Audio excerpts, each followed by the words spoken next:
देश की मोदी सरकार ने और गहलोत सरकार दोनों के जो बजट आए हैं, दिल्ली का जो बजट आया देश का, बड़ी उम्मीद थी नौजवानों को कि रोजगार की घोषणाएं होगी। और चूंकि राजस्थान में भी चुनाव है तो राजस्थान को विशेष पैकेज मिलेगा, लेकिन राजस्थान को खाली हाथ लौटना पड़ा। 5-5 मंत्री राजस्थान से होते हुए भी राजस्थान को 1 रुपया दिल्ली से नया नहीं मिला। कर्नाटक को विशेष पैकेज दिया गया सूखे के लिए, तो राजस्थान में भी सूखे के लिए और जो प्रभावित इलाके उसमें जो लंपी से जिस तरह पशुधन खत्म हुआ था, इसमें सरकार चाहती केंद्र की तो राजस्थान को विशेष तवज्जो दे सकती थी।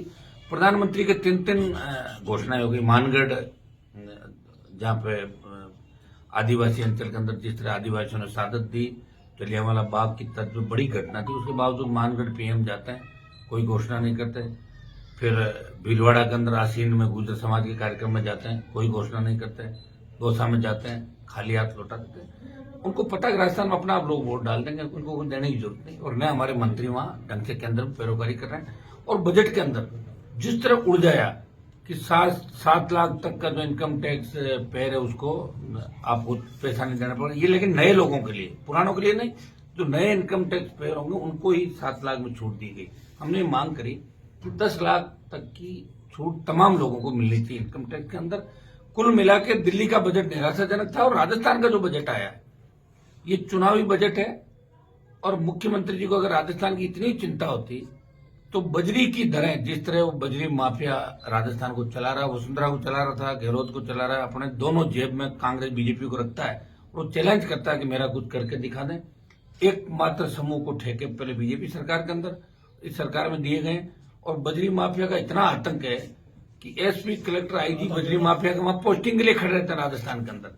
तो मेरी गहलोत सरकार से मांग है कि कल जब बजट का रिप्लाई दे मुख्यमंत्री, तो कई चीजें इन्होंने जो घोषणाएं करी है चुनावी साल के अंदर, मुझे ये शंका कि इनकी क्रियान्विति कैसे कर पाएंगे, इतना बजट कहां से जुटा पाएंगे, इतना रेवेन्यू वो कहां से ला पाएंगे जिस दिन बजट का वो जो घोषणाएं पूरी करेंगे। तो एक तो बजरी की दरें जो 50 रुपए टन राजकोष में जमा होता है, 600 रुपए और 550 रुपए टन बजरी माफिया लेता है किसानों से। हमारे गरीब आदमी को सबसे पहले बजरी की आवश्यकता है। अपने खेत से अगर कोई बजरी निकाल रहे तो उसमें भी 25,000 का जुर्माना ट्रॉली पे और 1-1.5 लाख जुर्माना करते थे ट्रक पे, और एफआईआर अलग से। तो बजरी माफिया राजस्थान की सरकार चला रहे, अडानी देश की सरकार चला रहे। अडानी का नाम आते ही, चाहे कोई विपक्ष में अडानी का गलती से भी नाम निकला, पूरी बीजेपी खड़ी हो जाती है। अडानी जी का नाम मत लो, अडानी जी का नाम मत लो, अडानी। और देखिए गृह मंत्री को अडानी के लिए उतरना पड़ा मैदान के अंदर कि हमारा कोई लेना देना नहीं। और सबको पता है कि प्रधानमंत्री 14 के बाद जो अडानी जिस तरह आगे बढ़ा देश के अंदर, पूरी दुनिया जानती है। विपक्ष को बात करने का अधिकार नहीं देश के अंदर। और प्रदेश के अंदर भी सरकार वेंटिलेटर पे। स्टेट हाईवे टोल मुक्त पिछली सरकार के समय जब हमने आंदोलन किए, स्टेट हाईवे को पिछली बीजेपी सरकार ने, जब बीकानेर में भी बड़ी रैली हुई थी, बाड़मेर, सीकर, नागौर रैलियां, स्टेट हाईवे टोल फ्री किए थे। तो हमारी पुनः मांग है कि कल बजट रिप्लाई के अंदर स्टेट हाईवे को भी टोल मुक्त करें, क्योंकि दिल्ली तमाम टोल मुक्त करना स्टेट गवर्नमेंट के हाथ में नहीं है। और हम ये प्रयास करें कि टोल मुक्त राजस्थान हो। और आपके यहाँ तो अजब नजारा मैंने देखा, मैं पढ़ रहा था कि पूरे बॉर्डर पे मंत्रियों के नाम से, साहब मंत्री जी की गाड़ियां हैं, और पूरा बॉर्डर खोद दिया यहाँ पे अवैध जिप्सम के नाम पे, और मंत्रियों के नाम आ रहे हैं इस मामले में। तो इस मामले की भी मैं दिल्ली सरकार से मांग करूंगा, और जब वापस सदन चलेगा तो हम चिट्ठी भी लिखेंगे। इस प्रकरण की सीबीआई से जांच होनी चाहिए कि आखिर मंत्रियों की भूमिका है क्या इसके अंदर। तो ये मेरा आरोप भी राजस्थान सरकार पे, वेंटिलेटर पे चल रही सरकार ने मंत्रियों को, विधायकों को खुली छूट दे दी। जो गहलोत के समर्थक है वो आराम से कुछ भी करो, उनको कोई पूछने वाला नहीं। और पायलट सिर्फ मुख्यमंत्री बनना ही चाहते हैं। अब उनको और कुछ बचा नहीं कि एक बार मैं सीएम बन जाऊं, चाहे 4 महीने के लिए बनूं, जाके वहां बैठ जाऊं, ताकि लगभग मुख्यमंत्री रह गए। और विपक्ष सोया हुआ है। भारतीय जनता पार्टी फोटो खिंचवाने के लिए आप देख रहे हैं किस तरह आगे पीछे दौड़ते हैं। एक बड़ा आंदोलन बीजेपी ने राजस्थान के अंदर नहीं किया। पेपर लीक की घटनाएं जिस तरह हो रही है, राष्ट्रीय लोकतांत्रिक पार्टी मजबूती से मामला लोकसभा से लेके, आप देखिए लोकसभा से लेके राजस्थान की विधानसभा में हमारे 3 विधायक होंगे, लेकिन असली विपक्षी भूमिका कोई निभा रहा है। जब हमारे विधायकों को सस्पेंड किया एक दिन के लिए तो बीजेपी के लोग हंस रहे थे। और इसी बीजेपी के साथ मैं हमेशा कांग्रेस के खिलाफ खड़ा रहता हूं। आप देखिए, हर राज्यसभा का चुनाव, सदन के अंदर जब भी बात होती है तो RJP party, Bharatiya Janata party का साथ देती है कांग्रेस के खिलाफ। लेकिन हमारे तीनों विधायकों को जब सस्पेंड किया तो बीजेपी के नेता खिलखिला हंस रहे थे कि अच्छा आराम हुआ, इनको निकाल दो।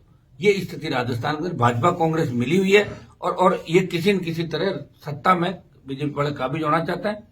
गहलोत कुर्सी छोड़ना नहीं चाहते और पायलट मुख्यमंत्री बनना चाहता। आम जन की चिंता नहीं, अपराध मामले 1 नंबर पर चले गए, भरोसा किसी एग्जाम का रहा नहीं। और जितने पेपर गहलोत सरकार में लीक हुए उतनी भर्तियां वसुंधरा की सरकार में भी लीक हुई, पेपर लीक हुए, भर्तियां रद्द हुई। गहलोत वसुंधरा का गठबंधन पेपर लीक के अंदर भी नजर आ रहा है। इस राजस्थान को बचाने के लिए राष्ट्रीय लोकतांत्रिक पार्टी मजबूत तरीके से सड़क से लेके विधानसभा और सदन तक संघर्ष करेगा। हम राजस्थान को नया विकसित राज्य कैसे बने, आम आदमी, किसान, जवान, कर्मचारी, तमाम आप देख रहे हैं हर मुद्दा हम लेके राजस्थान का चल रहा है। आगामी जो विधानसभा जो चुनाव होने वाले हैं तो आरएलपी कितनी सीटों पर चुनाव लड़ेगा? वो तो बार बार आप बहुत पहले मैंने कह दिया कि हम 200 सीटों पर लड़ेंगे। लेकिन गठबंधन के विकल्प हमारे खुले हैं। कांग्रेस भाजपा को छोड़ के उन तमाम दलों से गठबंधन हम करेंगे जो हमें छोड़ के नहीं भागे। जिस तरह इस बार कम्युनिस्ट कांग्रेस में चले गए, बीटीपी कांग्रेस में चली गई, लोकदल कांग्रेस में चला गया और 6 बसपा कांग्रेस के अंदर विलय हो गया। हम ऐसे किन्हीं लोगों को भरोसा नहीं करेंगे। नए तरीके से जहां जहां जिनका प्रभाव है, अगर गठबंधन की बात होती है, निश्चित रूप से कांग्रेस भाजपा को रोकने के लिए गठबंधन के विकल्प भी हमारे खुले रहेंगे राजस्थान के। कानून व्यवस्था पूरे प्रदेश में बिगड़ी है। कानून व्यवस्था वेंटिलेटर पे है। कानून व्यवस्था को लेकर बोल कौन रहा? आप देखिए, एक पार्टी, एक व्यक्ति हमेशा, चाहे गैंगवार की घटना हो सीकर के अंदर देख लें, चाहे नागौर कोर्ट के बाद देख लें, चाहे दौसा के अंदर देख लें, चाहे अलवर के अंदर देख लें, एक व्यक्ति, एक पार्टी हमेशा सड़क से लेकर सदन तक राजस्थान को बचाने का प्रयास कर रही है। जिसके मुद्दे ये हैं कि टोल मुक्त राजस्थान हो, ये आम आदमी के मुद्दे हैं।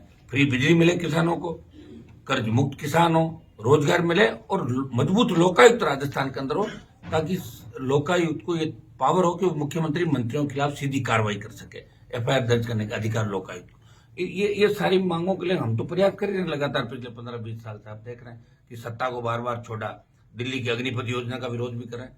आगामी दिनों में स्टेट गवर्नमेंट के खिलाफ जो हमारे आंदोलन चल रहे हैं, आपने देखा पिछले दिनों में 3-4 बड़े आंदोलन बिजली, बजरी और पेपर लीक को लेकर राष्ट्रीय लोकतांत्रिक पार्टी ने किए, पूरे प्रदेश के अंदर किए। अग्निपथ को वापस दिल्ली की सरकार ले, इस मामले को मैं उठा रहा हूँ। सेना को ठेके पे देना गलत है।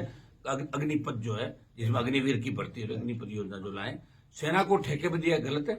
इसको लेके 1 लाख लोगों का मार्च दिल्ली राजधानी को हम करेंगे आगामी दिनों के अंदर, और दिल्ली सरकार को अग्निपथ वापस लेने के लिए मजबूर करेगी राष्ट्रीय लोकतांत्रिक। हनुमान जी, बीजेपी की बात करें, काफी दिन से ये माना जा रहा था कि वसुंधरा को साइडलाइन किया जाए, लेकिन अभी पिछले दिनों में जिस तरह से वसुंधरा के पोस्टर बीजेपी कार्यालय मोड़ में दिखाई दिए हैं, तो माना जा रहा है कि अब जैसा गुलाबचंद कटारिया को राज्यपाल बना दिया है कि वसुंधरा की भूमिका आएगी राजस्थान में बीजेपी। देखिए, वसुंधरा का अब जादू आएगा नहीं राजस्थान के अंदर। वो चला गया, एक वक्त होता है और सबको पता कि वसुंधरा ने उस समय जब गहलोत की सरकार गिर रही थी, हम सरकार गिरा रहे थे और वसुंधरा सरकार बचा रही थी। 8 विधायक दे दिया अशोक गहलोत को, और वसुंधरा के कार्यकाल की कभी गहलोत ने जांच नहीं कराई। इनके भ्रष्टाचार के खिलाफ वो 8 के अंदर सत्ता में आए, उसके बाद 18 के अंदर सत्ता में आए। लेकिन मिला जुली का खेल राजस्थान के अंदर चला। वसुंधरा गहलोत के लोगों की मदद कर रही है, गहलोत वसुंधरा के लोगों की मदद कर रहा। ये जो मिला जुली का खेल है, ये मिला जुली का खेल आप सदन में भी देखते हो कि जब परिवहन मंत्री पर आरोप लगते हैं बीजेपी चुप हो जाती है, जब महेश जोशी के बेटे पर आरोप लगते हैं भाजपा चुप हो जाती है, क्योंकि भाजपा कई लोगों के साथ में काम है, उनके ठेके हैं। सिर्फ एक ही पार्टी बोलती है, राष्ट्रीय लोकतांत्रिक पार्टी, जो हर मुद्दे पे, मैं कह रहा हूं, चाहे लोग किसी तरह का आरोप हमारे पर लगाएं, लेकिन आप देखिए कि राजस्थान के अंदर जब भी आवश्यकता पड़ती है तो हर व्यक्ति, हर जाति, हर समाज का मामला उठाने में और उसी लड़ाई लड़ने में राष्ट्रीय लोकतांत्रिक पार्टी हमेशा आगे की पंक्ति में खड़ी मिलती है। आगे भी करते हैं। पुराना बजट मुख्यमंत्री ने 8 मिनट तक पढ़ दिया। मैंने ये आरोप उस दिन लगाया था कि बजट लीक हो गया, और मुख्यमंत्री जी का ये कहना कि मानवीय भूल हो गई, ये माना नहीं जा सकता। लीक के अंदर कहीं कहीं कारस्तानी हुई है, किसकी हुई किसकी नहीं हुई तो जांच के बाद ही पता लगेगा। और ये 2 बार लीक हो गया, 98 से 3 के अंदर भी, जब भरतपुर के एक निर्दलीय विधायक ने आधा घंटा पहले बाहर लाके बजट पढ़ दिया था मीडिया के सामने, और अब दोबारा लीक हुआ।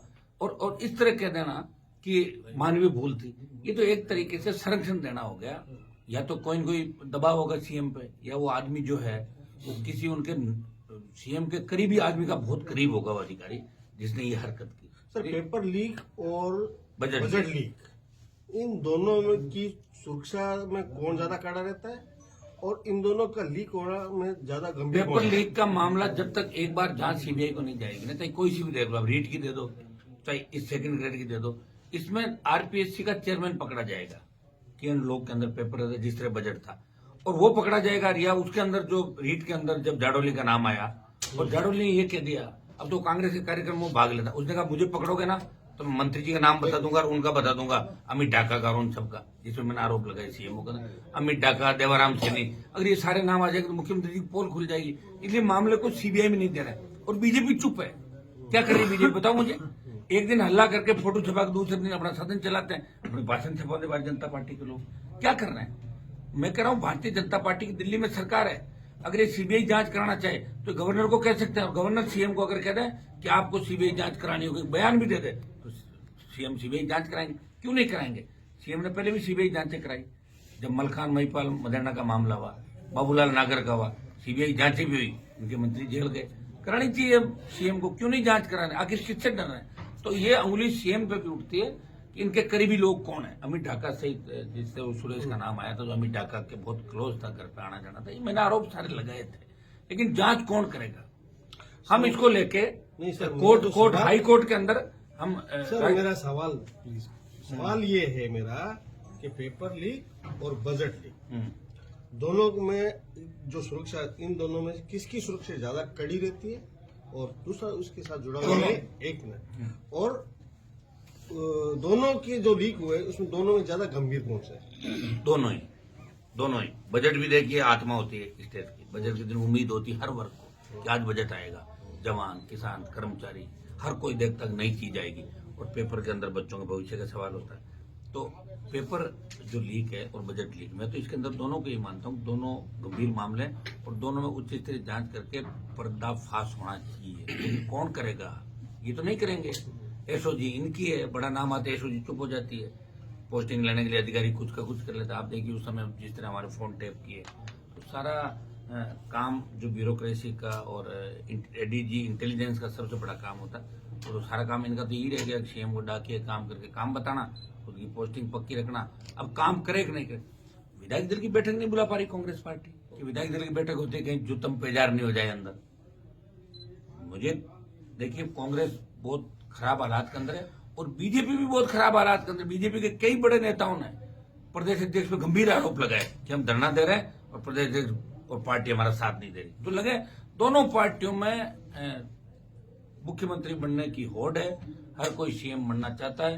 कांग्रेस में सीएम रहना चाहते हैं, बनना चाहते हैं। बीजेपी में तो एक दर्जन से ज्यादा दूल्हे और एक वो पुरानी दुल्हन है आपकी, तो 13 लोग भारतीय जनता पार्टी के अंदर। इनको प्रदेश की चिंता नहीं, इनको चिंता है इसकी कि राज कैसे बने और जो बच गया उसको लूटे कैसे। हनुमान जी, ओबीसी आरक्षण को लेकर आपने बात बताई है, हरीश